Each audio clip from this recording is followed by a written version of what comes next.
Richard Corsie is one of the world's best bowlers. He proved it once again by winning his third world indoor singles title in 1993, yet his previous world title win was equally significant. What difference did winning the world title in 1991 make to your life, Richard? Oh, it made a vast difference, Dougie. I got so much out of it, and so many people were looking at me in a different light, you know. And I won it the first time, they were saying, you know, oh, well, he's just one of the number of Scots that's won the world title. And here I was winning it for a second time, and it gave me so much satisfaction getting it the second time. What do you think at home? Is that bowl at the bottom of the picture in the count? Does it give Ian Schuback a set-winning lie? Can Corsie draw a bowl to within 18 inches to win the championship?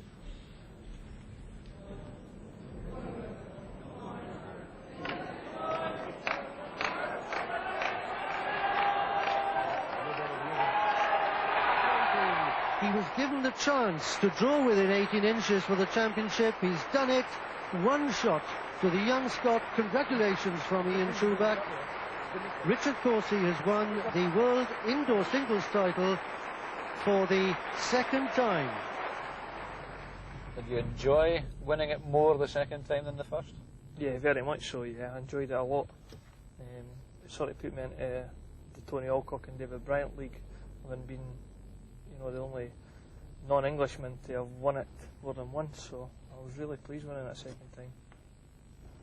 Corsie was born in 1966 and took up bowls as a 12-year-old. He immediately showed promise and was club champion at the Craigentinny Club in Edinburgh at just 16. Since then, he has gone on to win 3 World Indoor and 1 World Outdoor title, 2 Commonwealth Games singles bronze medals, and tournaments in Hong Kong and Australia, as well as all over the British Isles. He lives outside Edinburgh with his wife Suzanne and young son Cameron. How did you begin bowling, Richard? Did your parents play, for example? Well, it didn't do, in fact. It was the other way about.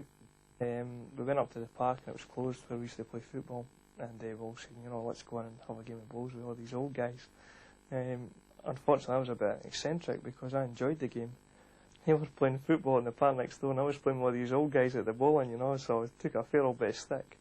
But now, it's certainly, I'm reaping the benefits now from practising with these old guys. Did you find that you had a natural talent for the game right from the start? Did you pick up a ball and found that you could get it close? Yeah, I did. I picked it up and it, you know, I said, this feels okay, you know, and it seemed an easy game. I know it's not now.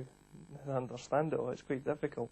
You left school and joined the post office. As you said, that was probably a good path to follow because it did give you the time to play bowls.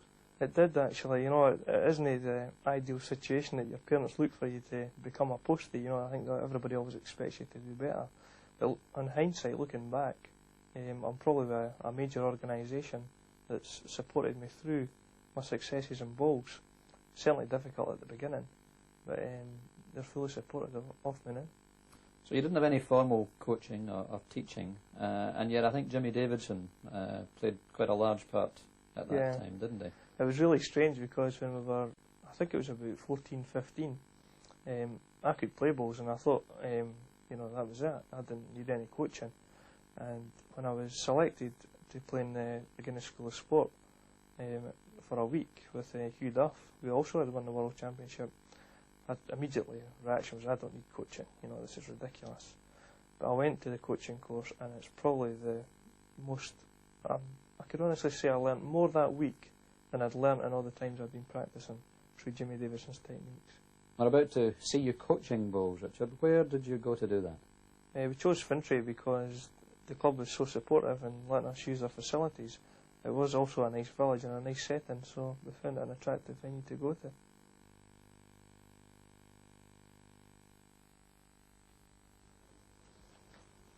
Hello, Kenneth. Oh. Welcome to Fintry. I believe you're an absolute beginner. Yes. Good. Julie, welcome. Yeah. Beginner? Yeah. Great. Alan?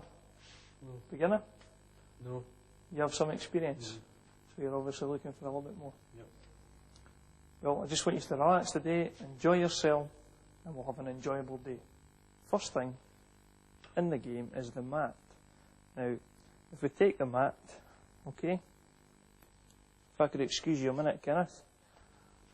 The mat, on all occasions, will always be placed 6 foot to the front of the mat from the edge of the ditch.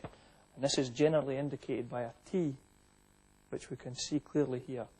Front of the mat onto the tee. Okay? Okay, we've placed the mat now. The next thing we're going to do is we're going to deliver the jack. Now, Julie, if you could come onto the mat. That's fine. Just relax. Okay, and I'll place the jack into your hand. Okay? That's fine. Now, if you could deliver the jack to me, Julie, just go for my feet. Right, okay then. This time, okay, I want you to take a step forward, okay? You heard the jack bouncing, and actually deliver the jack, so you're going to walk, okay? Good. No noise. Okay, Julie, this time, if you could keep your head up, look at me, nice delivery of the jack, right down on your knee, straight to my foot. On you go. Good. Well done.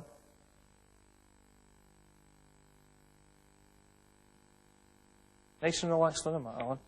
Okay, Alan, this time, once you've delivered the jack, we're wanting you to centre it once it's delivered.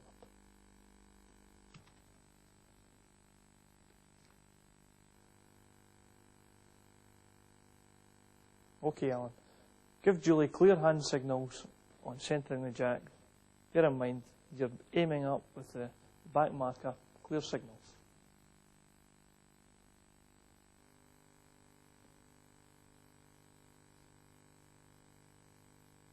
Okay, we've all established the balls that we have selected, okay?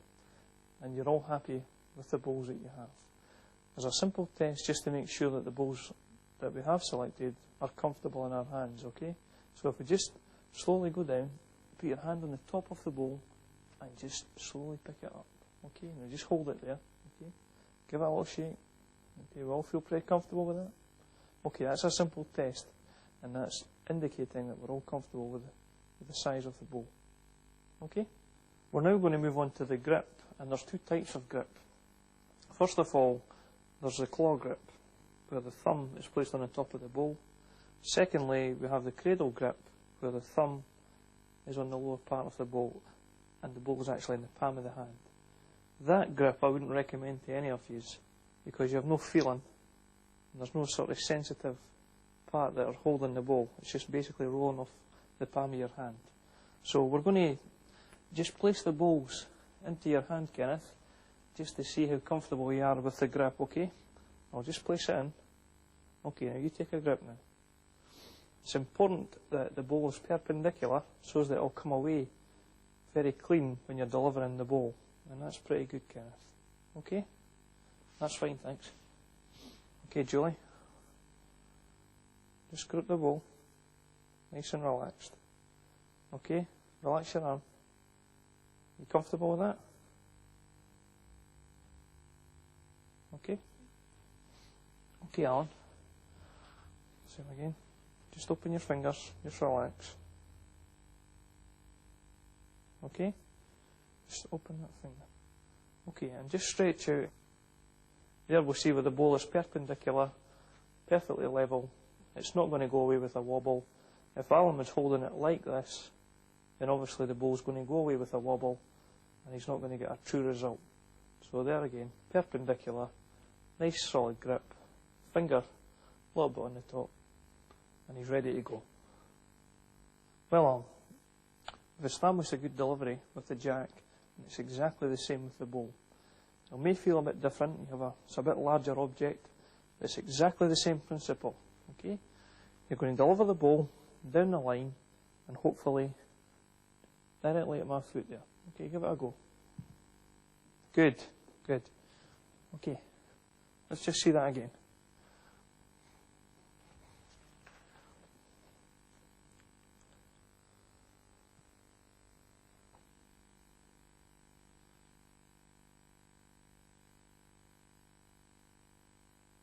Well done, Alan.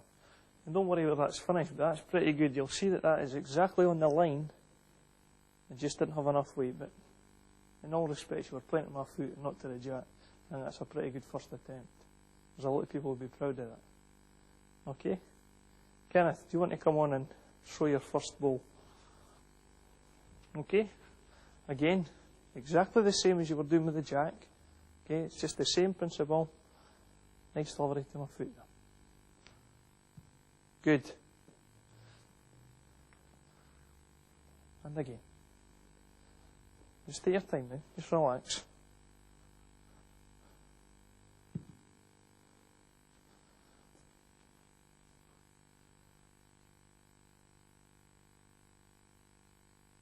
That's good. Well done. That's good for a first time, Kenneth. Okay, Julie, your big turn. Again, I'll say it again. I'll repeat myself. Exactly the same as what you're doing with the jack. Okay? Julie, try and take a wee bit bigger step the next time. Okay?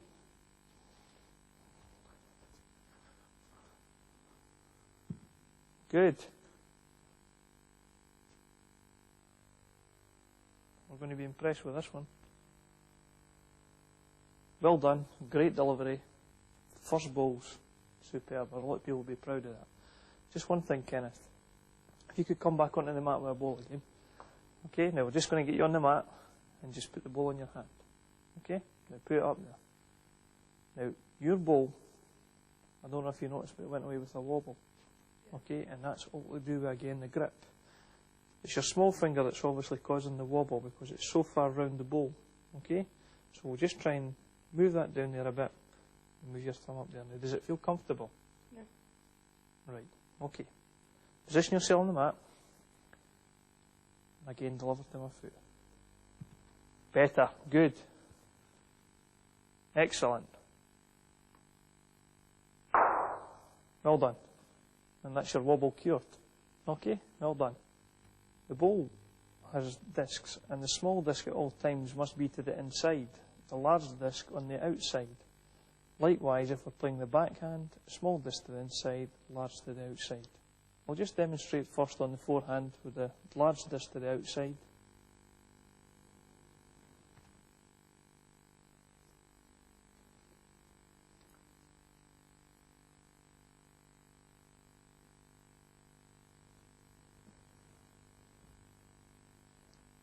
Again on the backhand, no difference. Large disc to the outside, small to the inside.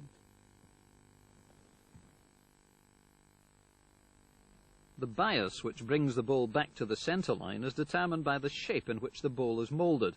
One side of the ball is made wider than the other. It has nothing to do with any weights added to the ball, as so many non-bowlers seem to think. One of the world's largest ball makers, Henselite, have their UK factory near Cumbernauld in Scotland. Originally, bowls were made from a form of wood called lignum vitae, but nowadays it's a thermosetting plastic, which in its raw condition comes as a granulated powder. This powder is then weighed and preheated, and then formed into shape by compression at high temperature.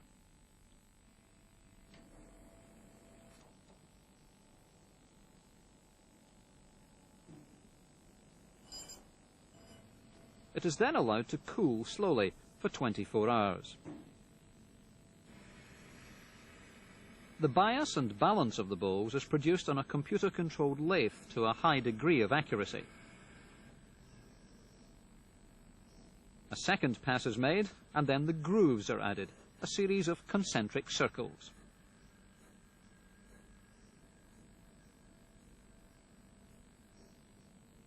After initial testing, the bowls are polished and engraved. And then, of course, every set of bowls has to be tested to ensure that they conform to the specifications of the World Bowling Board.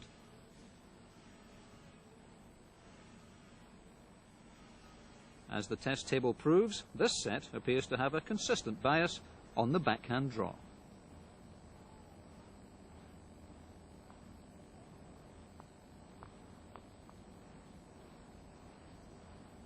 And we're now going to try the backhand ourselves. We've played one on the floor. So Alan, if you'd like to come forward. Okay, take the position for the backhand. Okay.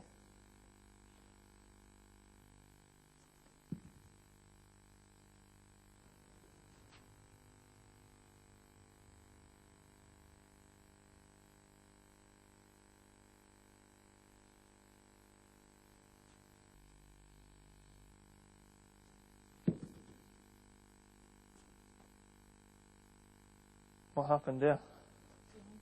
You couldn't get that one away quick enough, eh? Let me see you're holding it. You feel as though you were dying to get that out of your hand. Okay, just relax your hand. Okay? Are you comfortable with that? Yeah. Okay. Slow it down a bit, take it easy, look at your aim point. Nice delivery on the backhand.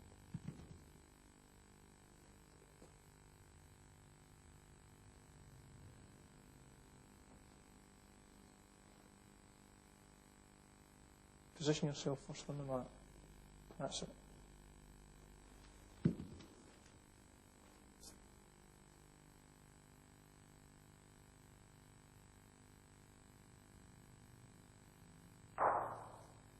Next point we're going on to is the shoulder. Now the shoulder is the breaking point of the ball where the speed's coming off the ball about 2/3 of the way up the green and the ball starts to break. That is called the shoulder. I'm going to demonstrate, I'm going to try and demonstrate anyway, and I'm going to deliver the ball and watch for the ball turning 2/3 of the way.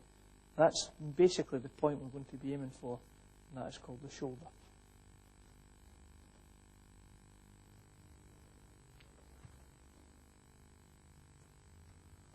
Okay, there's the ball breaking there, and that part is the shoulder.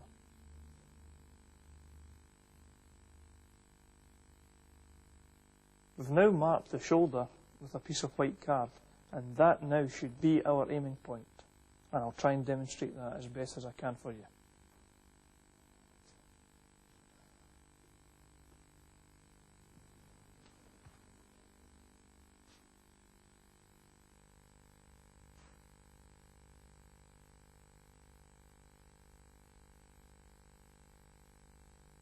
And there we go. Over the aiming point and smack on line. Alright, Alan, we've now established the aiming point. Now's your chance. Deliver your ball over the piece of white card, and hopefully we'll get it first time here.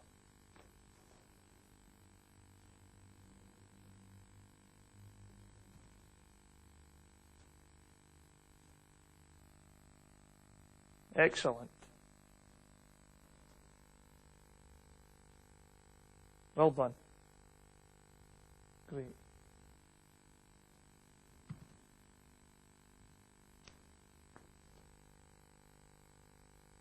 Good effort, Kenneth. Yeah, well done. Julie?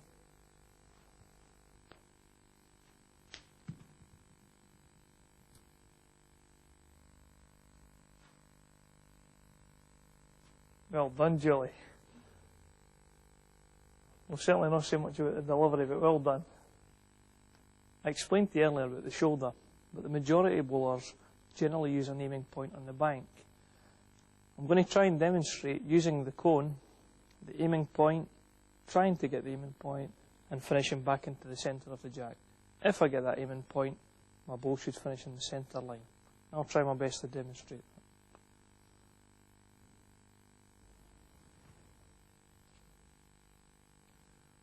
I've got my aiming point. I'm quite happy with that. Coming back to the middle. Back into the centre of the rink. One of the most important things on the aiming point is keeping your head perfectly still. And it's the same in golf and snooker. You often hear people lifting their head and taking their eye off the shot. It's exactly the same in bowls. Focus clearly on the aiming point, put it into the back of your mind, and away for the aiming point. So Alan, if you could demonstrate, focus clearly on your aiming point, and away we go.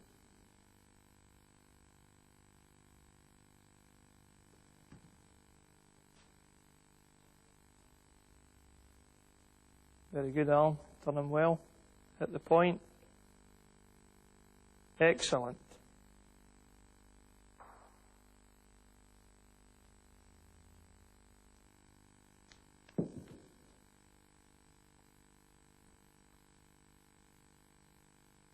You've got the point, Julie. Back into the centre.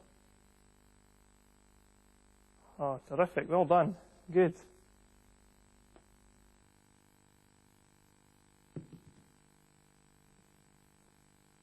Yep, you've got the point.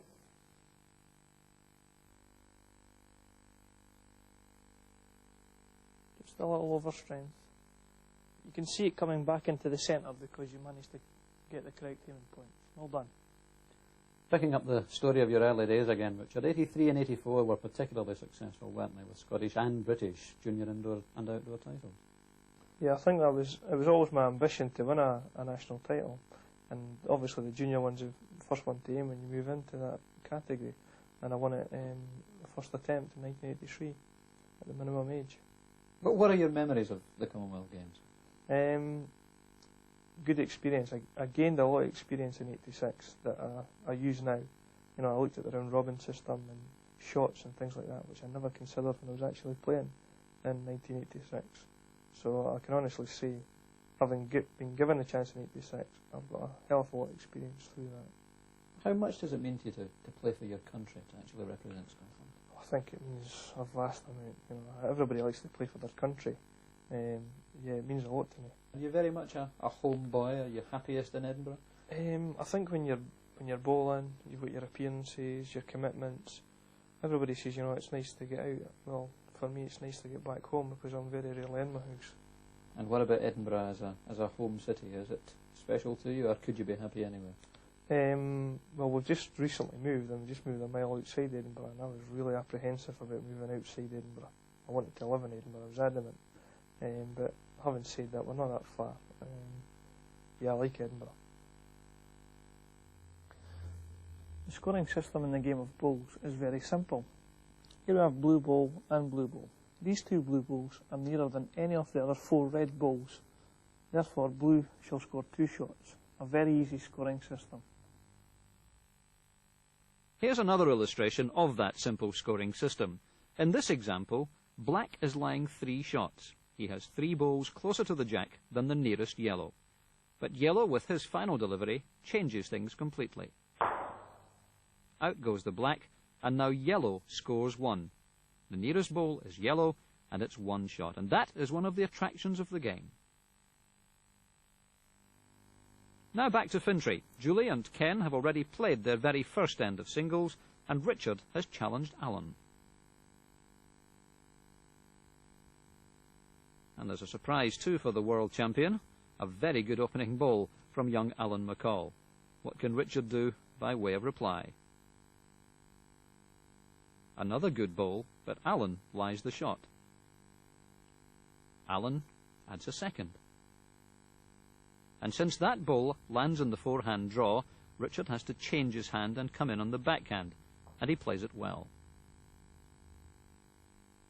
Alan's third, just a little undergreened. Richard still in the backhand. Not quite the shot, though. And Alan, the local lad from Fintry, confirms his promise as a real bowling prospect with yet another splendid delivery.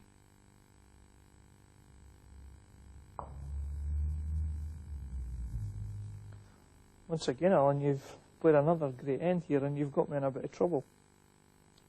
I do have a bowl left, and the reason I brought you to the head is to have a look at the options. And the correct shot here, really, this is my own 2 bowls here. The correct shot is to play enough weight to turn this bowl either onto yours or onto the jack, with myself having the best back bowl.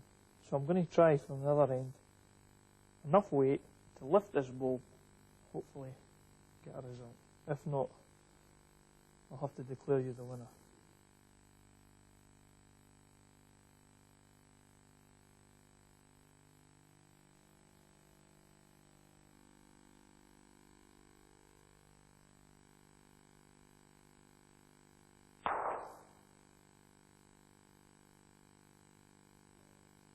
Well, as you can see, Alan, you pushed me into playing an extremely difficult shot there.